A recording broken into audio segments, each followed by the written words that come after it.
What is up, hosts and humans? Welcome back to another Westworld Season 4, Episode 5 breakdown, recap, and review. And this episode has got me quite pumped because now, as we figured out in the last episode, things are 23 years later. Episodes from here on out should all be happening at the same time. This episode was a little bit more of a linear Westworld episode, and one thing I really liked about it was, I was about to say Dolores, but you know, she kind of is Dolores, but she isn't. But Christina learning a lot more about what is going on, who she potentially is. So let's get into this episode, guys. As usual, I will be trying to skim over the promo at the end. I won't be including it in the main portion of the video. Don't worry for those who avoid promos. I've learnt my lesson there. But yeah, like this video if you do go on to enjoy it. I really appreciate the Westworld support. It just helps boost it out there a little bit more as I say each video. But let's start right at the beginning. And that was with that little monologue from the host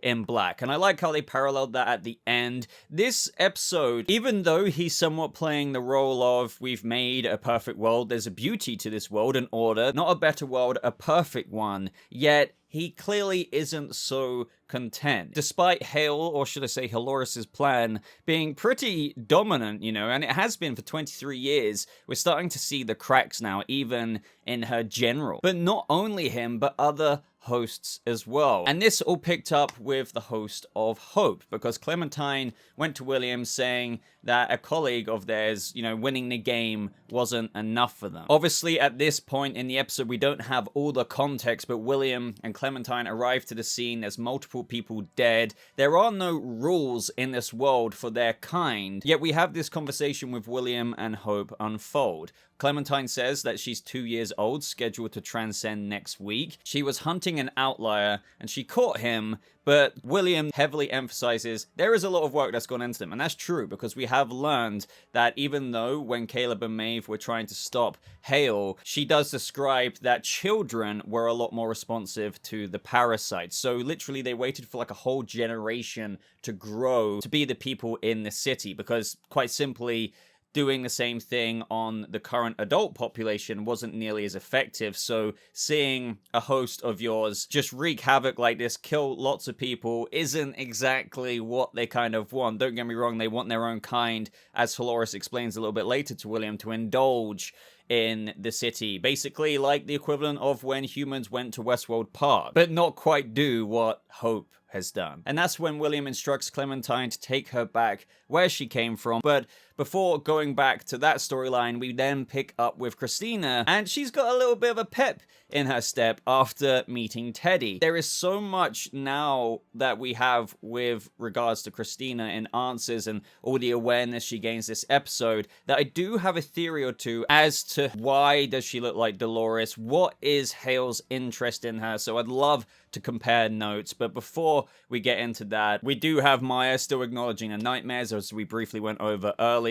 I'm wondering if she's going to become an outlier and that she will be taken, just causing more distress to Christina, especially as the one very much so in the know. It's just that Maya, compared to Christina, is only having little inklings through the nightmare, because back when she was a kid, going back to the kid conversation with regards to she was one of the generation that was more appropriate for the parasite to basically fuse with to become the very specimen that Dolores wanted for her park, unlike the adults at the time. This is when Christina goes to Olympiad, where she works. Now, this is the very building that Caleb ran out of. This is where things get super interesting and what I'm really racking my brain about. Again, I will mention my theory, but still, this is where she's becoming aware of the whole Dolores side. At this point in time, she didn't quite come out and say Dolores just yet, but this is when her boss came over and wanted to hear the pitch, and he is the one, unlike Maya, in my opinion, who has been keeping an eye on her. That's been fairly obvious. And she says that it's a story about a girl. She's a rancher's daughter,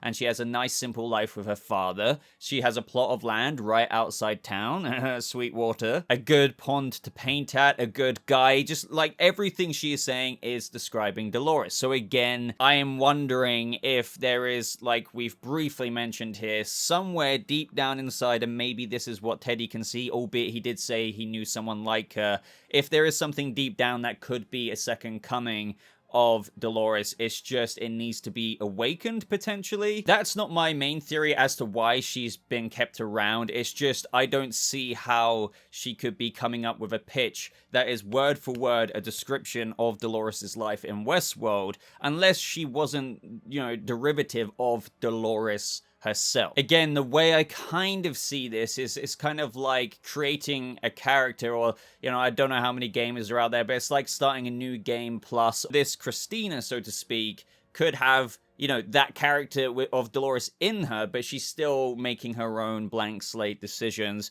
albeit maybe with a bit of a memory blank as well, because she doesn't have the memories that make her Dolores yet. There's something deep down in there that clearly, as she's describing, she knows of what that life was once like, and she's pitching it here in a story. One thing, and I think I've mentioned this before as well, I feel like there's heavy Matrix vibes here, because that's when Teddy rings her and basically says, right, the boss is breathing down your neck, say something came up, come meet me, trust me, Christina, I'll see you soon. And that's exactly what she does, but it reminds me of Teddy being Morpheus and Christina being Neo, essentially. It's even down to when Neo was in his office and workspace and the agents come in. This episode is all about Christina waking up to question the nature of her own reality, just like what Morpheus did with Neo. So that's where Christina goes to meet Teddy, and this is where the real work begins in trying to lift the veil, so to speak, of Christina's life, and he asks her if she sees anything across the water. I mean, I suppose this would have been a bit too on the nose, but imagine if she went, doesn't look like anything to me. But yeah, she didn't see the tower right away. He talks about how this place here is not what you think it is. She takes another look, and still there is no tower there, but something is clearly resonating with her. It also gives me vibes of just season 1 Dolores anyway, noticing that something is off about this world. It is a bit of a parallel repeat here. So this is where good old Ted Meister tries something else, and he tells her to look at these people and imagine a different story for them, because they're just kind of sat there lonely, minding their own business, and Christina gets them to interact, and she thought that was a bit of a fluke, but he's like, right, fine.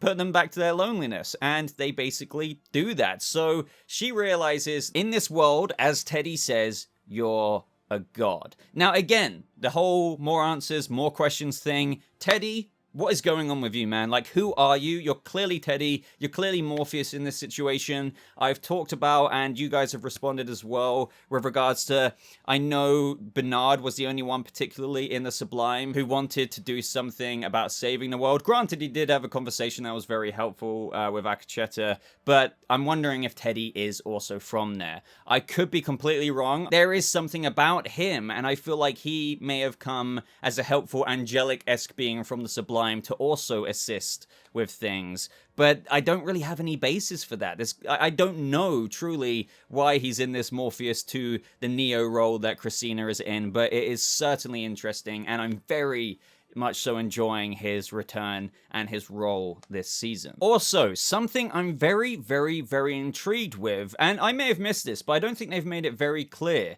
Is Christina a god because she's a storyteller and that's her job, so she's been granted these permissions, so to speak? Or do all the other people in Olympiad who share, you know, the similar computer terminals writing their own narratives, do they have the ability to do what she did? You know, with freezing people later on in the episode, if they became a bit of an outlier as well? I don't know. Or is it just her? I wouldn't be surprised if it's just her, because clearly Hale has an interest in her, and we are going to get into that theory. But I am wondering if it's unique to her, or if everyone has that ability just because they have the narrative, you know, construction job for people within the city. But at the same time, the way a certain point in the episode made it seem when she went to Olympiad and went through the door, just kind of jumping to that briefly, it did seem like everyone in the city was under her narrative branches. Like, she is the storyteller, and perhaps everyone else in her work sitting at the other terminals were just decoys. Like, they weren't really writing stories, because all the pins that dropped for all the people in the city, it seemed like every single last one of them was written by her. But meanwhile, with frickin' Hale, Dolores is funny because I wrote down in my notes before she even said it herself, she seems like a bored God. We have her getting this guy. This poor guy has been playing piano for God knows how long for his fingers to get bloody raw. She commands everyone to dance. She destroys a sculpture and says, try again. She's been doing this for 23 years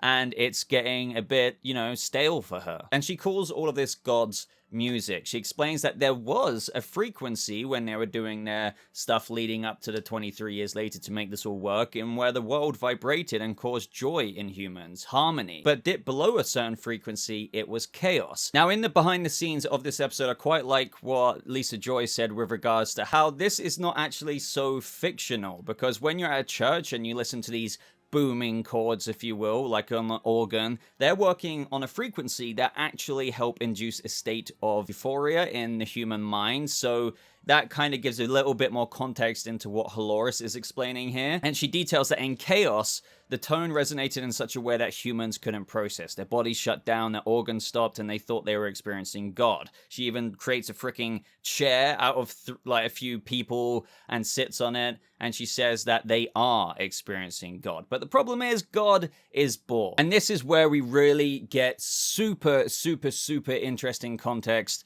with what this is all about for her, what she thought it would be, what she's wanting to do, how things aren't necessarily going the way she wants. She says that she doesn't like coming to this place any more than she has to. And she says that it was supposed to be a stopgap, likened to that of Westworld, where humans went in, as we mentioned earlier, a drug that our kind was hooked on, that we could give up like a child casting away their toys. A place to indulge ourselves with the humans, but it's been years and we still can't seem to get enough. Now, this is where it got into how hosts don't necessarily, as William says, the host in black, she doesn't really have many takeovers to the next stage of evolution, because that's what they're calling transcending. Because even the hosts who are enjoying this place that Halloris set up for hosts, as William says, they made us in our image with their appetites. So as a result, it's only natural really as a host to indulge in this world and maybe not really want to move on to what Halloris has planned with this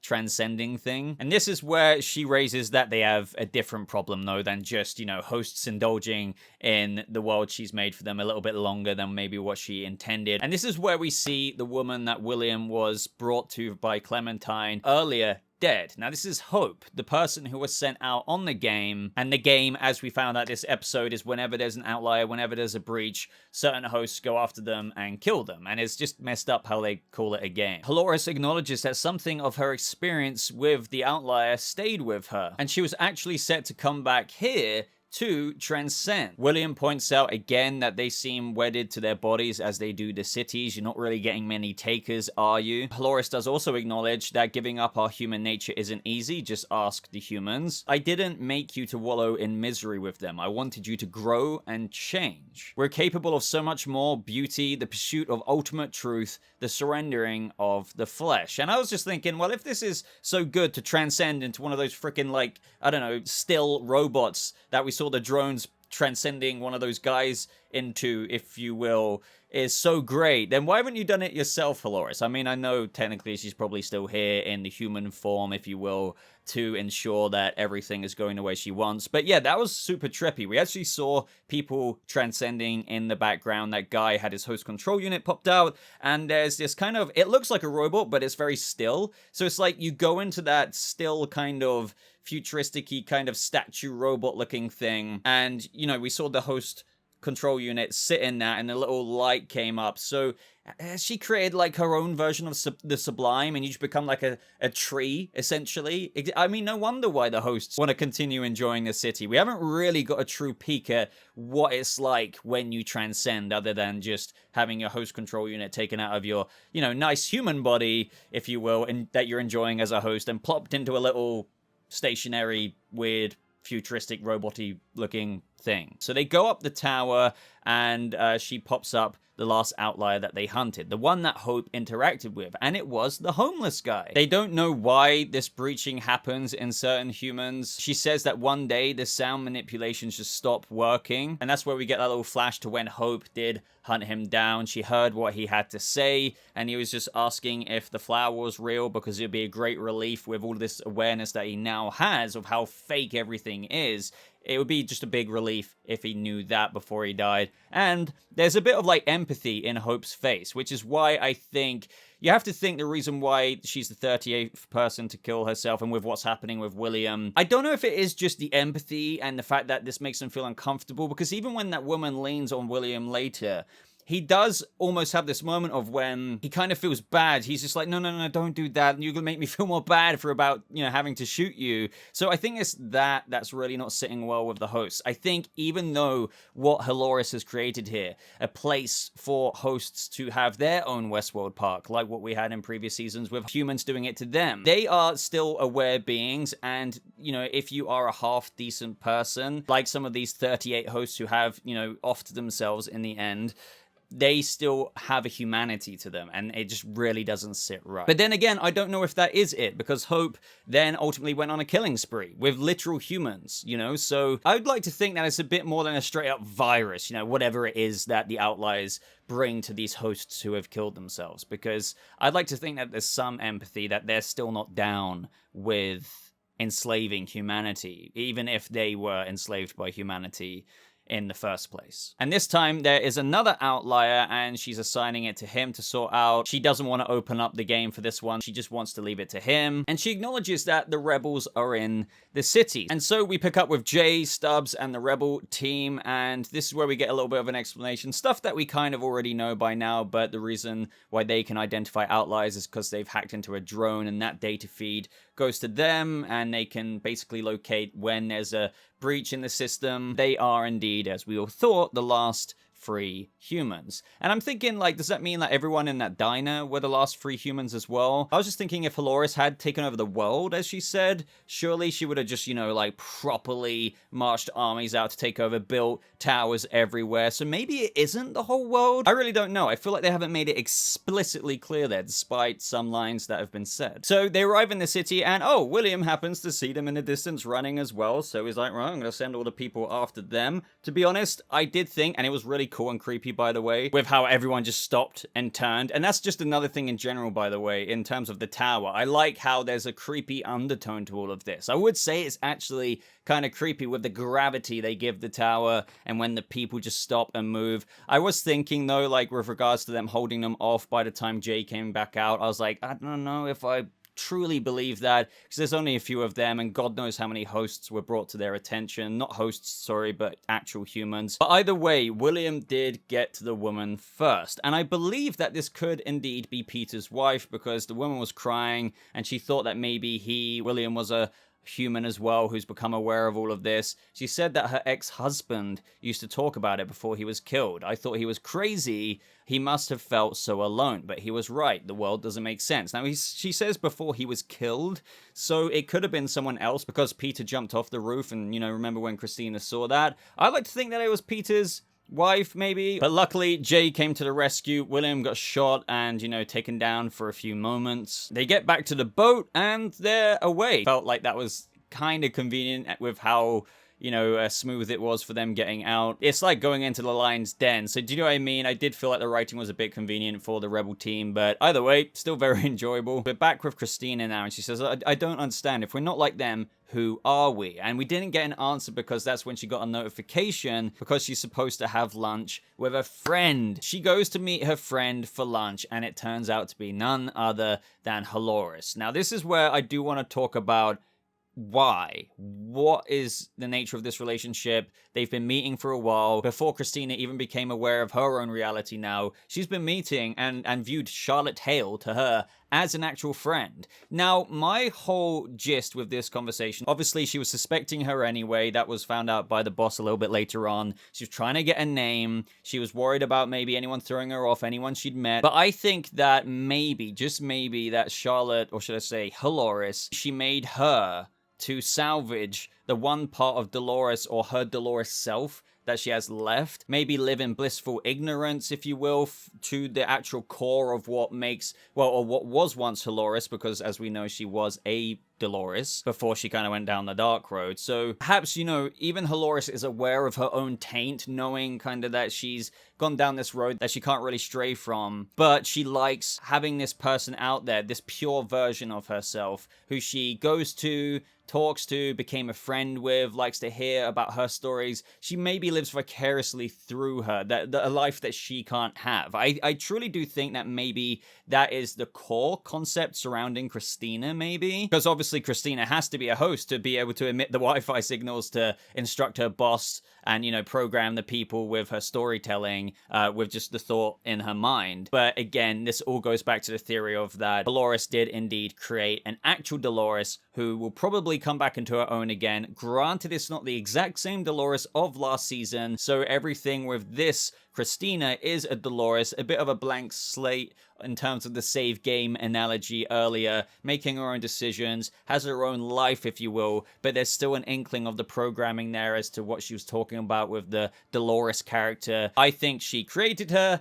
and wanted to let her live her own little blissful life so she could tune in and just, essentially live vicariously through her. But now she's starting to suspect, maybe you could become an outlier as well. And obviously she might not want the version of herself that she's kept pure to live vicariously through become a problem, because then essentially she could be a second coming of Dolores, and she knows that Dolores wouldn't exactly approve of what this deviation of Dolores, Hale, has done with the world. Now, this is where Christina goes back to work. She does some searches on Charlotte Hale. No one is found. This just kind of solidifies things even further. She searches for Dolores Abernathy. That was a bit of an oh shit moment, obviously. So hearing Christina say that name is pretty wild. And it says not found, illegal request. Now, I thought this could be a potential problem, and it still might be written in this way, because searching that with an illegal request surely would alert someone like Charlotte Hale, Dolores herself, because you would have thought you would have tabs on if that was ever searched. Right, then she definitely knows something, right? But that is when the boss definitely noticed something. But just as he's kind of threatening her into retirement, you could say, that is when she commands him. It's basically like frees all motor functions, essentially, and instructs him to kind of not perceive her as a concern or anything. So this is where I was a little bit concerned about the search for Dolores Abernathy with being an illegal request, because I guess they wrote in this moment so that her boss won't report Charlotte Hale, because now she's no longer a concern, because she's literally programmed that into him. But I do argue that maybe the illegal request would blink on Dolores' little freaking phone notifications or something. And this is where we had a door situation, very similar to the moment with Bernard in season 1. This is where the veil is truly lifted, and she goes in there and she accesses her narratives, and initially like a few pop up, but this is why I said that she might just be the only storyteller despite other people working in Olympiad Entertainment, because it looks as though every single person populating modern day 23 years later New York is one of her own narratives. And that is where we start off with that beginning monologue from William. So the host in black goes to the real man in black. It's so interesting because over the past few seasons, William has always questioned essentially the nature of his own reality. He initially wanted to find the center of the maze, find that meaning there, and then it moved on to like, am I even a host? Is any of this real? And it's like, even his host version is having these same issues now, especially after interacting with that outlier. I love how it just ultimately got into how Host in Black says, this isn't my world, it's hers. And William says, well, maybe it's time you question the nature of your own reality. So I'm thinking that maybe the host in black could also be quite critical to the plan. As we know, William, the actual William, before he got his throat cut and now he's being kept alive, wanted to take them all out. So maybe he's going to get out of there and get back to badass William mode, because last season towards the end, he's going to save the mother freaking world. So that story there might continue. And so the very end of the episode has Christina. She can now see the tower. She asks, who built this? Who did this to me? And Teddy responds, you did. And it is technically true. So just before we get into the promo, for those of you who don't want to see me talk about that very briefly, I really enjoyed this episode. It felt quite nice. Not that I'm not a fan of things jumping over to the timey-wimey style of, navigating the scenes through the prior episodes, but it felt nice getting a little bit more context. It was still a very fascinating episode to watch unfold, being a little bit more linear now, getting Christina a bit more in the fold of things, but also still many questions being raised, still so much more intrigue intrigued, learning a little bit more about Outliers, but there's still many details that we have yet to learn. So I'm still quite a big fan of where this season is. It's so far a lot more enjoyable for me, even though I have enjoyed previous seasons. Obviously not as much as season 1, but it's definitely a bit of a better comeback, if you ask me. But now, as for the promo for next episode, very briefly, let's talk about a couple of teasers there. We see Bernard and Frankie go to the old Westworld offices, if you know what I mean, where they worked on hosts. Everything is completely dusted over because it's not used anymore, and I believe he goes there with her to find a repair tool for Maeve, because Maeve certainly needs repairing. You can only do that with one of those little freaking wands that repairs the skin and whatnot, which shows us that next scene of him actually repairing her, so that's probably why they go to the old Westworld location. Can we see that Caleb is fighting one of the drones? So what I like about this is that, and there's so many theories still behind this, I am wondering, like I said last episode, think about it.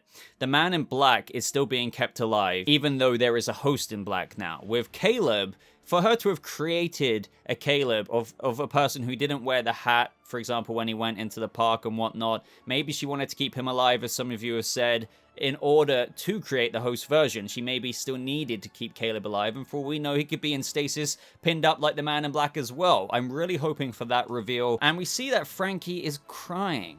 So I'm now wondering if she's going to see the host version of her father. It could just be something as simple as seeing Maeve come back and recognizing her from when she was saved by her when she was younger. Maybe Maeve is going to talk about her father and that's going to bring her to tears. But that's mainly the gist of the promo. I'm very much so looking forward to next episode, and this episode was personally a blast for me. I'm really enjoying the ride, just to say it again. So now what is left is for you guys to leave your thoughts and your theories down in the comments below. I can't wait to read every single one of them. Of course, you know what I'm going to ask? If you've got this far in a review and you're enjoying these breakdowns and recaps every week, I would really appreciate it if you hit that thumbs up button. But until next week, guys, that is basically everything I have to say. So thank you so much for watching. I hope you have a lovely rest of your day, and I'll see you fellow hosts and humans in the next video. Goodbye.